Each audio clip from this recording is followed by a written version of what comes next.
Episode Episode 2. 2. Di pa kami naligo. Uy, hindi nila alam yun, guys. Oo nga. Sikreto lang. Okay. So, welcome back to Live Live and and Code. Nakasubscribe na ba kayo? Oo. Hindi pa. Subscribe na kayo. Help the poor, guys. Yung mga daddy rito na, ano? Oo, yung mga daddy na gustong humanap din ng mga katropa. Mhm. Subscribe na kayo. Well, comment naman kayo dyan kung nag-enjoy ba kayo sa first episode namin. Huwag nyo na lang tanongin kung bakit di pa kami nagpapalit ng damit. Oo. Gumagrind tayo, mga sir. For this second episode, ang topic natin is about cars. Okay. But specifically, itong topic about cars is for being a family guy or Ayan. family dad. Nako. Yan. Connected pa rin tayo sa fatherhood. Nako, At sige. mga tatay at dad dyan.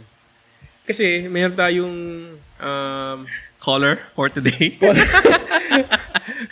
caller na daddy. The joke lang. Ano. Ito, si Kenneth is my dilemma. Oo. Ang caller natin for today may dilemma. May dilemma siya. Ang dilemma is, actually, hindi na siya dilemma eh. Pero, it's Good more of problem a, naman. ano siya, question, experience about having a car.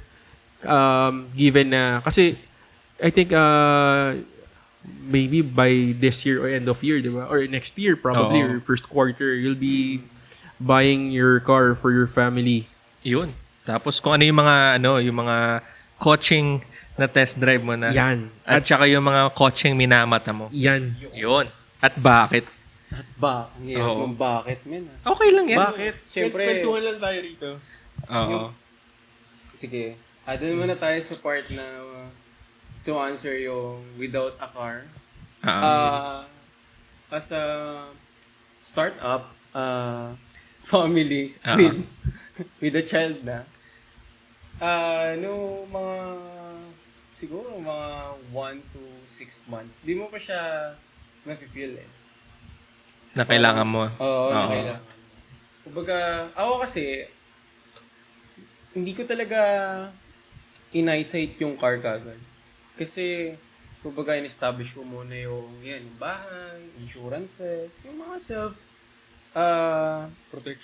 protection. Kasi, kumbaga, iba yung parang nagbabayad ka na ng parang investment in the long run. No? Totoo din naman. So, yun muna yung parang Naging pinipaid ko priority. na Oo. ngayon. Actually, pinipaid ko na siya ngayon kasi nga, maybe end of year or next year, kukuha na. Oo. Kasi, bakit ko siya pinipaid? Una, marte kasi ako mag-maintain. Ng sasakyan, no? Yung iba kasi gusto sa labas. Kung expert ka na everything with your car, yes, probably, pwede. Pero most of the cars kasi are electronics. Mm. So, you need Medyo mabigat na talaga car siya sa reader. electronics. Complicated na Without talaga. car reader, you don't know the error, di ba? Oo. Yun nga, kasi nga, technical tayo. We know software. We understand software. Mostly, gusto ko, kasa maintain. Oo. Iba Tama kasi, pag sinabi mo kasa maintain, sellable. Pero yun, to answer na struggle, kasi wala tayo talagang car. Lalo na pag magpapabaksin kayo, Mm. so magko-commute kayo, public commute. Eh, syempre, tumarte na tayo. Tumatanda. Oo. Siyempre, So, may mga ano ka na din, may mga demands or concerns ka na dapat ganito, dapat gano'n. Oo. Tsaka yung comfort din ng family. Nako-consider Comfort. din. Eh, dati kasi, nagmumotor lang ako papasok. Masaya na ako kasi nga, Ikaw una, lang, oh. motor. Masaya din naman magmotor, di ba? Oo. You control everything. Kaya mo i-achieve yung Makati ng 40 minutes. Nasa Makati ka na. From Marikina. From Marikina. Oo. So, di parang nung time na yun, parang di ko pa siya masyado kino-concern. Pero yun, nung nagka-baby na ako, syempre, gusto mo lagi kasama yung baby mo.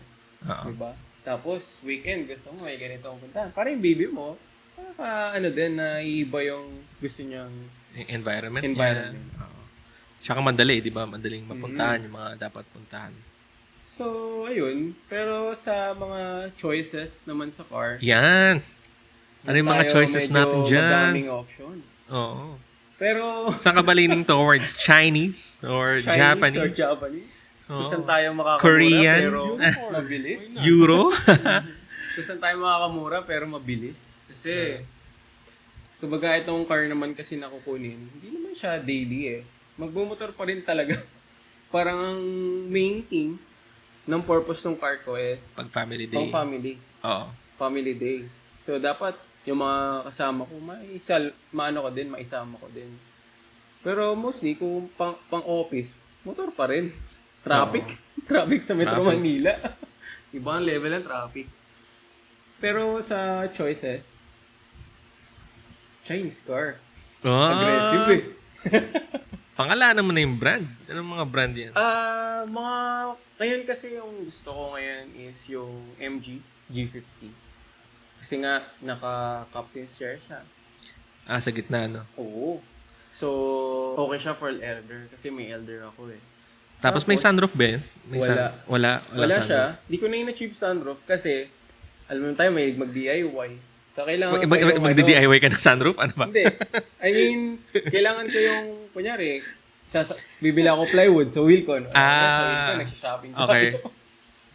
Wilcon, baka naman. Baka naman, Wilcon, discount na nga. Oo. Lahat ng brands na MG, baka naman. Lahat ng brands, hihinga namin ng sponsorship. Hanggang sa magkatotoo. So, ayun. Kaya hindi ko na rin na-excite yung panoramic sunroof. Kasi nga, yun nga, kailangan ko ng roof rack. So, pag nilagay ko yung roof rack, may possibility, maano din siya. Ma-diminish yung matakpan niya. sunroof mo. Mhm. Ano pa? Aside from MG, Kasi before mo masabing yun yung parang napupusuan mong kotse. Eh, syempre, nag-test drive ka ng mga, Ay, ng mga oo. kotse. And I think, kasama mo si Jan. Yun. Nag-test drive ka ng mga kotse. Bigyan mo naman kami ng konting insight dyan. Ano ba yung mga experience mo? Ano yung mga kotse? How was it? Do you like it? Ano ba yung marirecommend mo? Anything? Tsaka ano yung naging mga realization mo nung na-test drive mo yung mga kotse na yun? Kung may budget, no? Jan, you know? Oo. You know the choices. Maski ako kung may budget din eh. Mag-ano ako, GS8 ng GAC. Oo. Kasi, nagmamaniho ako ng Montero, yung first gen na Montero ata yun. Oo. Nagulat ako sa experience ko sa automatic experience. Kasi, parang naka-Montero ako nun, pero nung trinay ko yung GS8, sobrang iba yung aggressiveness nung response sa throttle. Oo. Torquey Sa, siya, torquey. oo, sobrang Torquey. torquey na talagang, responsive. Punchy talaga. Tapos, comfortable. Kasi alam mo, dinala natin sa SNR. Oo. Ano ba yung Puro magandang lubak pang yun test eh. drive yun? Kasi, kung doon, uneven hindi mo road na lang feel talaga. yung daan na yun, quality yung suspension mo. So, comfort. So, sa comfort pa lang na yun, pasado. Oo. Diba? So, Tapos Yun, mukhang macho pa, di ba? macho Malaki. pa. Malaki. Seven-seater. Tsaka naka-LED yung mga headlights mo lahat. Wala kang Oo. halogen doon. So, diba? Tapos naka-panoramic sunroof ka pa. Saan ka pa? Kaya dapat, bilis mo doon, pang ano na. Pang corporate. Oo. Ano lang sabihin natin? Lane, baka naman. Hindi, ano yan? Front ng kotse. Yung... GS8. Ay, JC, JC. baka naman. Pero sa experience, no, okay din yung yung Honda na City. Civic.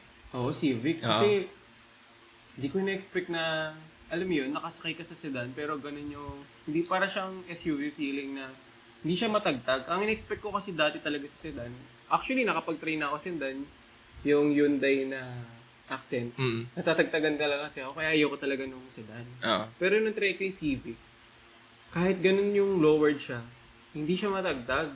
Oo. Talagang nag-aano yung shock niya, nagbabounce. So, performance din, kasi same feeling din ng response ng engine sa GS8. Medyo mabaga. Hindi siya ganun karipang sa GS8 na na-experience ko. Pero, Oo, kasi I think yung factor din nun, yung GS8 kasi DCT yung transmission niya. So, in terms of power delivery, talagang medyo diretso yun. Sa Honda, doon maganda din naman talaga yung CVT nila. No? Yung talaga, best CVT sa Honda, Toyota. Pero in terms of power delivery, mas may punch lang talaga yung DCT. Kaya ramdam mo kagad yung torque. Pero yung sa Honda, 'di ba ramdam mo walang walang shifting. Kasi wala naman talagang gears, no. Pero yun nga parang napaka-smooth, ang sarap lang i-daily drive na parang naglalaro ka lang, no? Sabi sa atin doon ng sales agent. Sa 1.5 turbocharged. Yung horsepower and torque nakalimutan ko eh. Pero yung experience, ang maganda. Very classy yung loob. Ang baba nga lang, yun lang yung concern. Medyo mababa siya. Kaya nung tinest drive namin yun, Sumayad. paatras ako. Sumayad yung chin. Kasi yun naman yung problema sa mga sedan usually eh. Talagang humahalik yung chin sa ano. So yun lang naman yung concern pagdating dun sa Civic na na-test drive namin ni Kenneth. Pero parang as a family car, parang ang hirap niyang i-consider na family car. Kasi pag magkakarga ka ng stroller, magkakarga ka ng Yes. Big factor yan. Sana kung hatchback, no? Kung may hatchback na ganun. Meron naman pala, kaso wala ata dito sa Philippines. So, maganda hatchback if marami kang ikakarga. Pero yung Civic ngayon, yung sedan, parang hirap niyang makonsider as family car. Pero maganda siya as bachelor car. Diba? Alam niyo na yun, mga tatay. Ibig sabihin nun. Ano pa ba tinetest drive mo? Ngayon, yung pinaka-last na tinest drive kasi is yung Suzuki Ay, nako. XL7. Yan na. Kasi may maganda silang promo recently. Sobrang Ano siya? subcompact SUV siya. Okay. So, parang din sinlaki ng Avanza. Ganon. Okay. Pero since yun nga, nakapag-try tayo ng mga performance engine na car, medyo nag-alangan na ako kasi for its value, ako kasi kino-consider ko rin engine kasi nga, yung performance ng engine kasi nga, parang mga weekend use mo siya eh. So, syempre, weekend use mo na gagamitin tapos parang bored. Diba? Tapos, basta ang delay ng response ng engine kasi, throttle response niya. Naalala mo ba yung yung specs ng engine niya? Hindi eh. Hindi na. Hindi ko na kinonsider kasi nung nakita ko nga na ito pala yung feeling ng 103 horsepower. Okay. Parang, Pero kasi yung Avanza na nagagamit ko, manual. Pero alam ko, 98 horsepower lang yun. Pero Kasi manual, kasi kaya nga medyo manual, no? Yun lang yung advantage siguro diretso ng yung manual. No? Kasi nga, ikaw yung control nung torque na gusto mo. So, mabilis ka lang mag-shift ng gear. Ando na agad, magre-response na kagad siya. Ayun, pero kung when it comes to automatic, syempre, mas okay pala ata siguro kung higher horsepower. Tsaka maganda DCT, binibudol ko kasi si Kenneth. Maganda kasi yung DCT ng GAC. Kasi yun Japanese. Aisin. Oo nga. Aisin yung transmission ng Japanese. Di ba meron ka rin aside from the GS8 ni GAC, tinitingnan mo din yung M6. M6 Pro Yung M6 Pro. It's similar to G50. ng MG. Oo, pero mas pricey kasi yung M6. M6 Pro na top of the line nila. Kasi andun lahat. Imaginein mo, no? If you're familiar with Geely, Coolray, no? Oo. May Geely Coolray ka. All the techies kasi ng Geely Coolray, meron si M6 Pro. Oh, nice. Na isipin mo, Captain's Chair ka rin. Na, tapos may panoramic sunroof ka pa. Nice. So, ayun. Kaya pala, medyo pricey din yung Kasi ang dami niya, may adaptive cruise control siya, naka 360 din siya. Saan ka nakita mo, ba na adaptive yung cruise control, Pero, feeling ko sa G50, medyo mas mura siya ng 300k. So, ina-eyesight ko siya. Kasi, concern ko lang, basta naka-leather sa loob. Kasi nga, mga toddler natin, pag sumakay, may sumuka. So, paano yun? Kasi, ayaw mong madumihan yung leather mo. So, yung leather mo, lalagyan mo ng leather cover pa. Hindi na. Hindi ko pa alam. Pero, yun yung mga factor na iniisip ko ngayon. Pero kung may ina-eyesight talaga ako sa April, no? Oo. Yun na yun. 50. Oh, ganda nun. Na-test drive mo ba yun? Hindi pa. Ay, oo nga. Na-test drive mo pa yan. Si April na lang. Baka kasi mapakuha tayo, alanganin. Oo nga. Pinapaaral pa tayo. Test drive lang naman. Tara na. Hindi, pero kaya talaga ang plano ko doon para pag si John yung driver, libre na tayo sa gas. Joke lang. Okay. Ako tingin ko, suggestion ko lang. Tingin ko talaga better if you can get talaga probably SUV, best. Or maybe van. Mas malaki, no? Pag family guy talaga, yun iniisip eh. Or siguro mga crossover. Kasi feeling ko sa road condition natin, ang hirap pag mga medyo mga lowered na kotse. Sa lalim ng mga lubak natin. So, Sa lalim ng baha. C5 Diyos pa ko. lang. Oo. Diyos ko. Ako, yun yung nakikita ko. Basta anything na hindi lowered, ako yun. Kasi yun nga, sa grabe ng lubak talaga dito sa Pilipinas. Ikaw ano suggestion mo ba? Actually, ganun din. Pero siguro just to expound na maganda rin to look doon sa mga second-hand car market. Kasi alam naman natin talaga yung cars depreciate in value regardless of what brand yan, kung saan yan galing na bansa. Ang common nila is nagde-depreciate talaga siya. Pero kung habol talaga is value for money, baka mas worth it, no? To look for cars naman na as reliable pa rin naman, pero with well, quote unquote with discounted prices na kasi second hand day. Medyo mahirap nga lang minsan humanap ng low mileage. Pero I think yung mileage kasi in terms of second hand cars, parang hindi naman siya indicative of kung laspag yung sasakyan or hindi. Especially kung under 100,000 yung kilometers. Kasi, tawag doon, I think it goes to show nga na matibay din yung sasakyan kung medyo mataas yung milyahe. So, ang kailangan talagang tignan doon is yung records niya in terms of maintenance kung nasa second-hand car market, no? And, of course, kung saan ka bibili, kailangan yung source mo is well-trusted.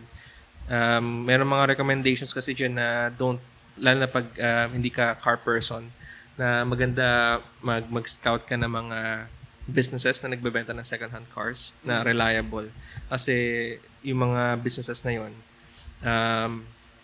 di lang ako makapagpangalan pa eh, pero meron mga businesses na yun na pag bumili sila ng second-hand cars, talaga minemaintain na nila yun. Sila na gumawa ng due diligence ng pag-check kung gaano kaganda yung second-hand car na yun. Kasi sila din naman magbebenta, di ba? And sila din yung nagbibigay, sometimes, if not most of the time, ng warranty.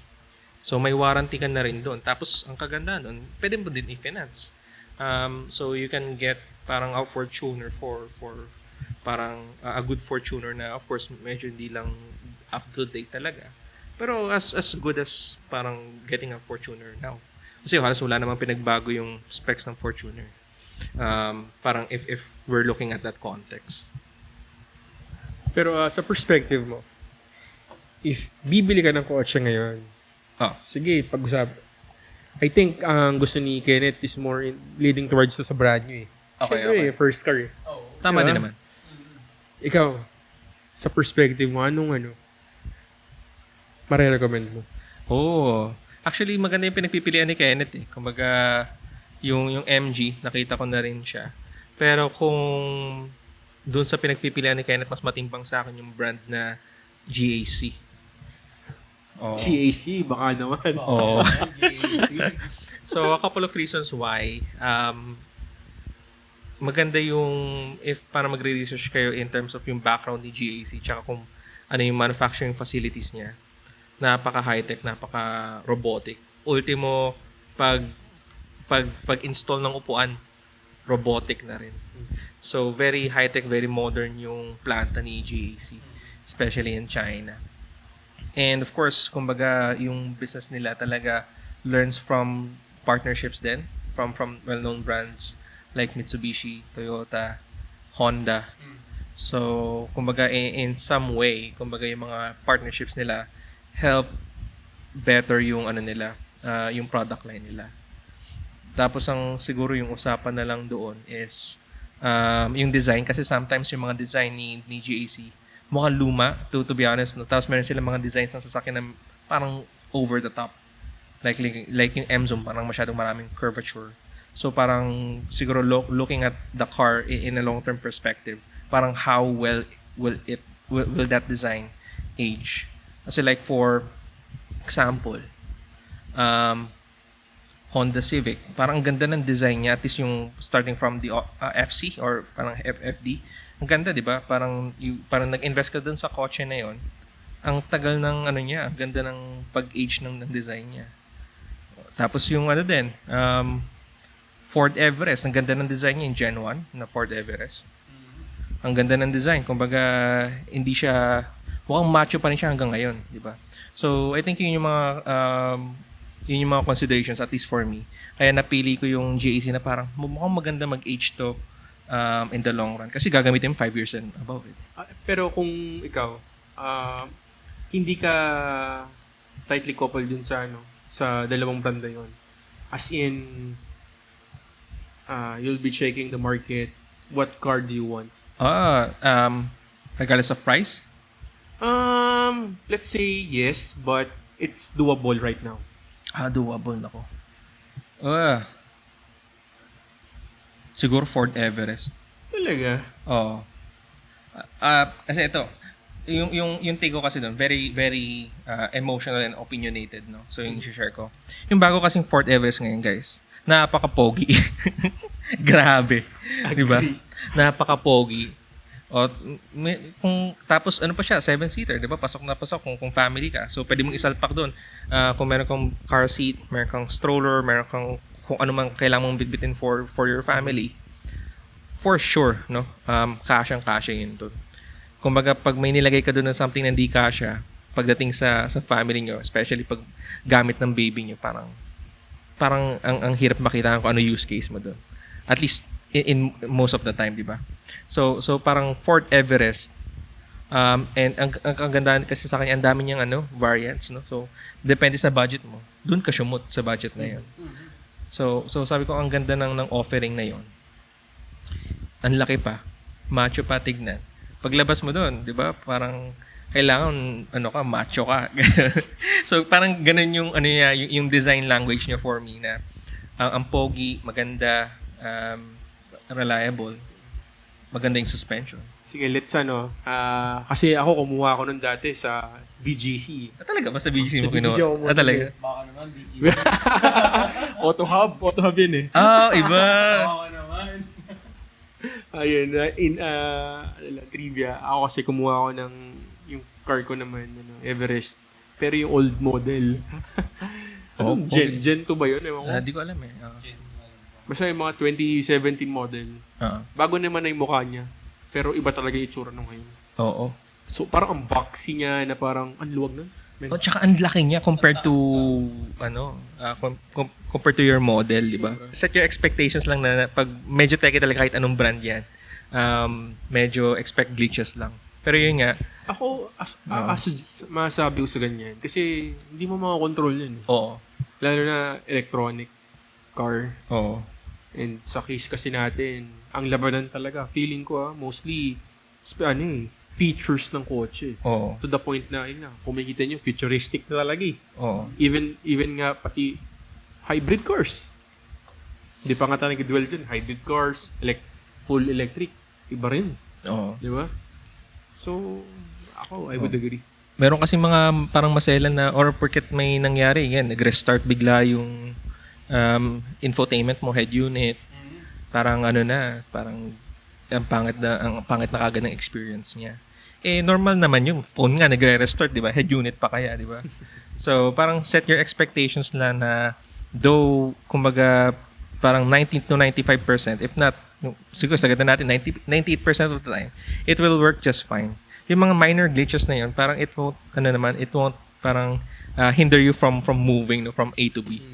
Para lang, para overall naman, parang ma-enjoy mo pa rin yung experience in owning one.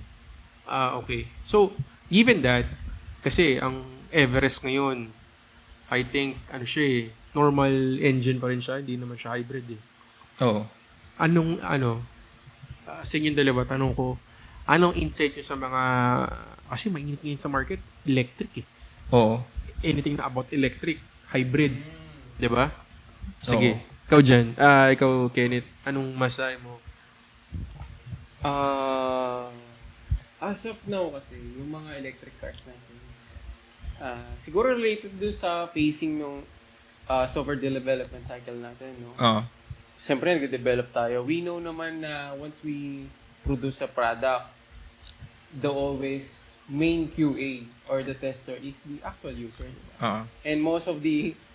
And based on my insights sa mga first release natin, nandiyan yung mga errors, bugs. So, given to that, medyo it's too early for me to get sa electric cars. Kasi nga, una, battery yun eh. Kumbaga, kahit sabihin mong ganun ka okay yung BMS niyan, may tendency na bumigay pa din. So, ako, I rather stick pa din sa traditional natin. No? Pero, kung siguro mag-release ng Gen 2, pero kasi in terms of sa electric car pala, no, ayoko ng full electric, hybrid, tapos Toyota. Kasi based on their history na rin din, kasi 2 decades na sila naka-hybrid. Tapos yung battery system kasi ng hybrid ni Toyota is Gen 4 na. So, mas reliable siya para sa akin. Oo. Pero mas expensive. Pero in terms of experience kasi and history, syempre imposible hindi na nadaanan yung mga errors diyan, di ba? So, ayun. Yun yung context ko dyan sa electric. Oo. Gandang point nga din yun eh. Kasi for me, ako, medyo mahilig talaga ako sa cars. So, parang I like both. So, I like both kasi tawag doon. Pero depende kasi siya sa kung nasa ka ng parang nasa ka ng state ng buhay mo, kung ilan na ba yung sasakyan mo, ganyan. Kasi for EVs, I think maganda talaga siya if nandito, pumapasok ka talaga sa work, everyday city. Kumbaga, think, magandang use case yun. Kasi mostly naman yung mga EVs is priced at a premium din. Kumbaga, kung sakaling meron ka ng mga European cars, kung gusto mo mag-try naman ng pang daily drive mo, premium or luxury car na naka EV na siya. So parang it might be a good option for you. Pero kung sasabihin mong EV lang yung gagamitin mo na sasakyan, period, parang medyo mahirap lunukin, parang bitter pill siya. Kasi yun nga, marami kang anxiety, range anxiety, reliability ng battery, right? Then of course yung maintenance niya in the long run. So I think depende talaga. Pero yung kagandahan naman doon, may alternative option katulad ng yung hybrid vehicle. So parang mix of both worlds, no. Kumbaga meron kang ICE, meron kang electric powertrain. Pero yung kailangan lang ma-consider doon yung kailangan ma-project lang kung magkano yung maintenance niya in the long term. Pero I don't know kung ano yung appetite kasi ng market ngayon, appetite ng mga kaedaran natin tsaka yung next generation, kung gaano kadalas nila gusto magpalit ng sasakyan. Kasi yung mga cars din ngayon at tsaka yung mga tao parang gustong palit ng di ba? So, kumbaga pag yung gano'n kasi yung market, parang yung mga companies will push towards more durable cars. Agree. Pero I think sa mga, kasi may kaibigan ako naka-hybrid, na tanong ko siya, paano maintenance niyan? Oo, anong banggit nila? Okay naman daw. Okay naman daw. Okay naman. At saka yung mga battery ng mga hybrid, kasi sa kanya hybrid eh. Toyota? Ano ba hybrid car ng Prius? Toyota? Hindi eh. RAV4? Mga Camry? Ganun? Hindi. Yung sedan. Corolla? Corolla ata. Yun. Cross? Cross yun, Cross. Oo. Corolla Cross. Maganda yun. Oo. Yun yung gamit niya. And sabi niya, kasi sabi ko, di ba, ang battery, kung battery powered yan, kahit may engine, at the end of the day, meron yung life. Sa inyo, oo, yes, meron naman daw talaga. Pero, ano naman daw yun? Parang, kumbaga, sa kakasa, under warranty naman daw. Oo. So, I think, as long as may warranty ka, I think, Oh, it's okay. tsaka I think naman, meron din ako mga nakitang owner reviews ng mga hybrid cars, especially Toyota hybrid cars. Talagang ROI sila sa battery. Kumbaga, papalitan nila mga 7 years, 8 years. Parang it's hard to expect more from a vehicle na in everyday drive mo for 8 years na hindi mo papalitan din yung battery. Matipid. 'Di ba? Kasi nga hybrid Oh, I think by that time meron ka nang naitabi man lang para for the maintenance, so- 'di ba? Pero yun nga, ROI pa rin kasi sulit yun na hindi magbe-breakdown yung battery mo for Naalala 4 ko years yun. to come. Parang, More than the warranty period, 'di ba? Actually, tinanong ko siya, parang naalala ko kung magkano man yung full tank ng kotseng yun. Tapos parang in a month, once lang siya magpagas. Sarap. Sarap. Yun ang masarap. Yun. Parang, Kaya gustong-gusto ko ng ganong klaseng hybrid. Ayoko ng plug-in hybrid. In my humble opinion, parang ayoko ng plug-in hybrid. Parang I want yung convenience ng kotse na ang iisipin mo lang sa kanya is gas. Parang ayoko isipin na gas and one more thing to consider na kailangan mo siyang isaksak. Kaya yun sa Toyota hybrid, kumbaga yun yung mga gusto kong type of hybrid cars. Second, yung type of hybrid cars na katulad ng Nissan Kicks. If hindi ako nagkakamali, may makina siya. Pero yung drivetrain niya, electric. So, china-charge lang ng engine niya yung drivetrain. So, yun yung use case niya. So, in a sense, kailangan mo lang siyang gasan. Hindi mo na siya kailangan isaksak.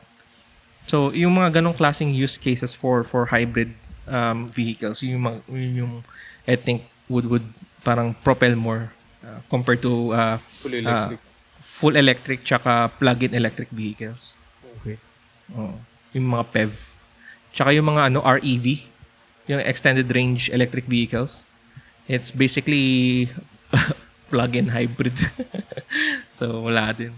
And in pa, syempre kung yung mga electric na yung plug-in base, gaano ba karami ang outlet natin sa Pilipinas? Actually, marami naman na.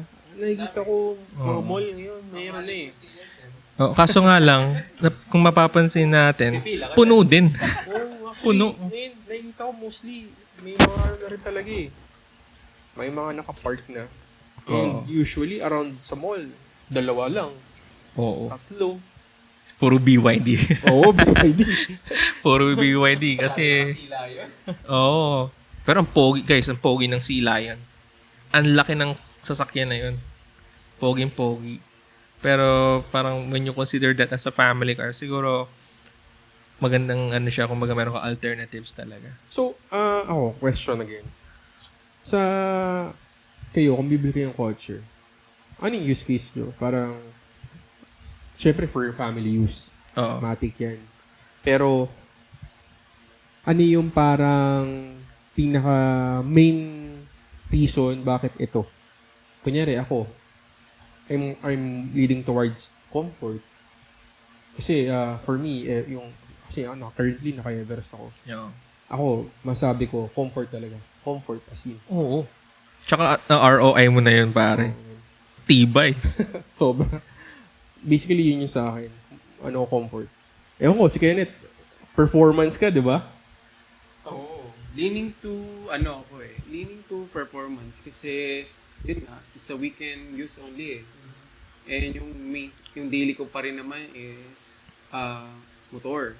So, leaning ako doon. Pero yung mga options ko din naman kasi performance pero comfort na doon.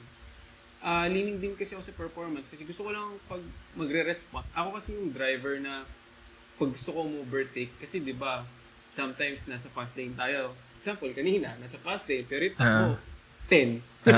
Nakakainis yun. So kailangan mo ng responsive power na engine to that kasi nga parang alam mo yun nasira yung momentum. So yung mga ganung use case lang din sa room. Tapos yun nga since weekend most probably SLEX, Expressway. So, mas masarap sa Expressway, di ba? Oo. Ako, ano tawag doon? Parang ako ang habol ko sa car talaga. Parang lahat yun kino-consider ko for the price range. Parang gusto kong paano ibabalanse ng isang car company yung model na yun for that price range. Let's say sa sa Ford, 'di ba? Kalaban ng Ford sa price range niya.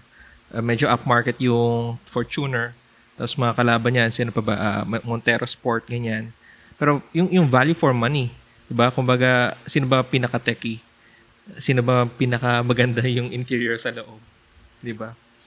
Sino ba yung pinaka-comfortable? 'Di ba? Sino yung pinakamaganda yung likod? Not to this for Fortuners, no? Pero nakita niyo ba yung likod ng Fortuner? Yung upuan niya tinitiklop pa ganun.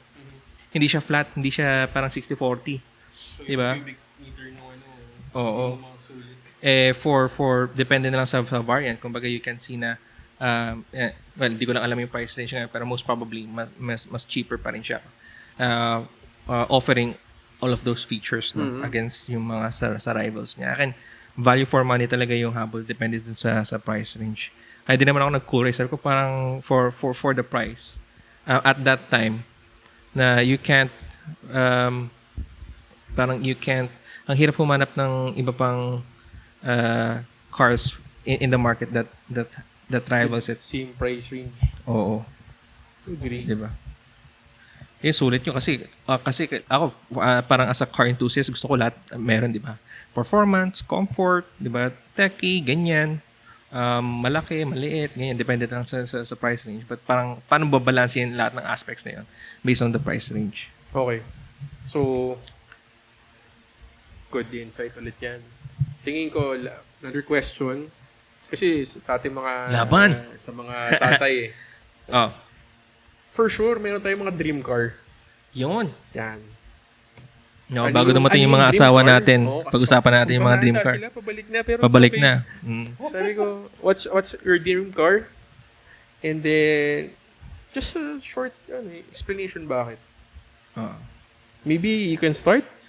I think ready ka na agad eh. Oh, as na pag-usapan na natin to kanina. Yes, sir. Hindi lang natin nire-record eh. Guys, kumbaga ako, Ford Mustang. So wala namang deep meaning on why I want the Mustang.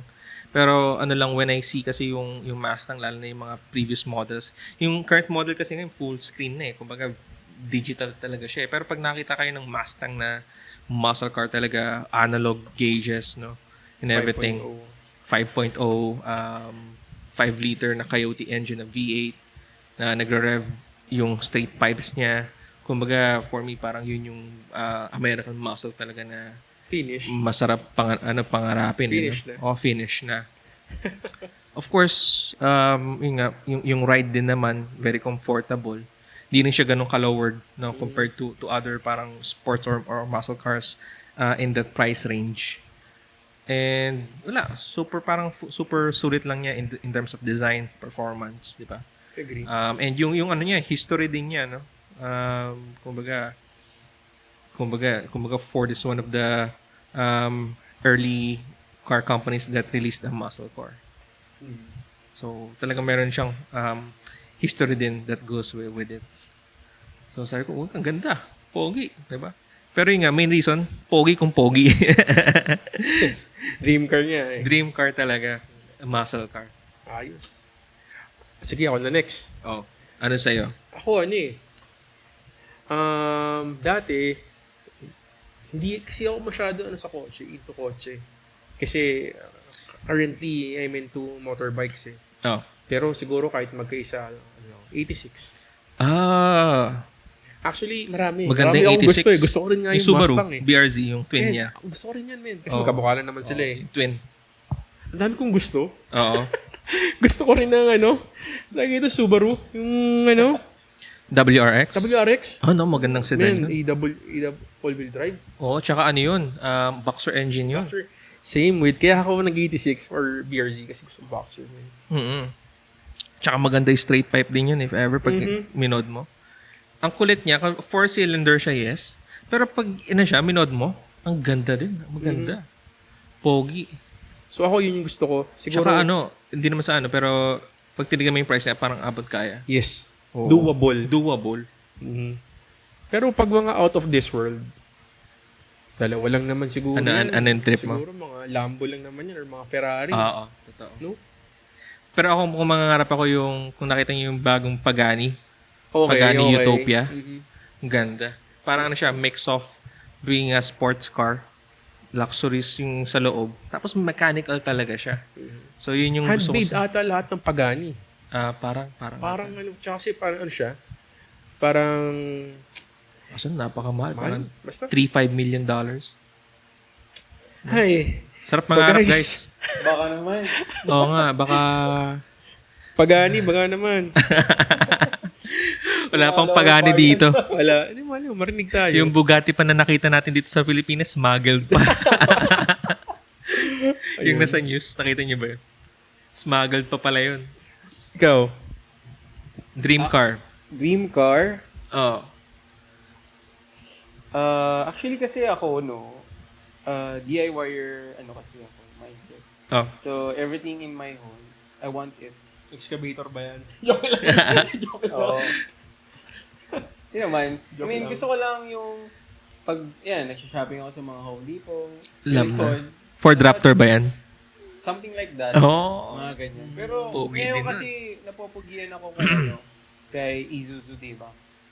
Oh, maganda. So, Maganda rin yun. yung mga pick-up na talagang ready yung alam mo yun, Baka mo-consider mo mag-Ford Raptor, yung pinakamalaking bedrock. Bed size pala. Oo. Tama Yan. ba bedrock tawag doon? Bedrock ka to, okay lang yun. Oo, kalimutan nga basta. Oo, forecast na lang. Comment. So, yun yung mga trip ko. Kasi, yun, malaki. Tapos macho. Kasi tindigan pa lang, di ba? Pick-up cars yun. Baka mabudol ka pag medyo fan ako ng Ford Raptor din kasi. Kasi ang dami ko nakikita ng na reviews. Gusto ko nga rin makapag-test drive eh. Sinasalubong nila yung humps. Isipin mo sasalubungin mo yung humps. Tapos very comfortable pa rin yung ride. Pero insight lang dyan or konting trivia.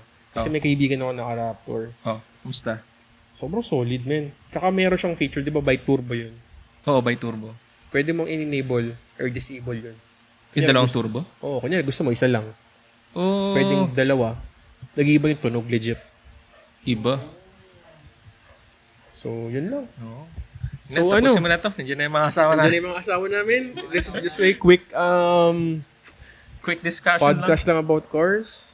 So, Tapusin mo na, Gio. let us know if you guys have anything in mind or any episode to be suggested. Comment down below. Thank you guys. Thank you. This is us from Live and code. Peace. Peace.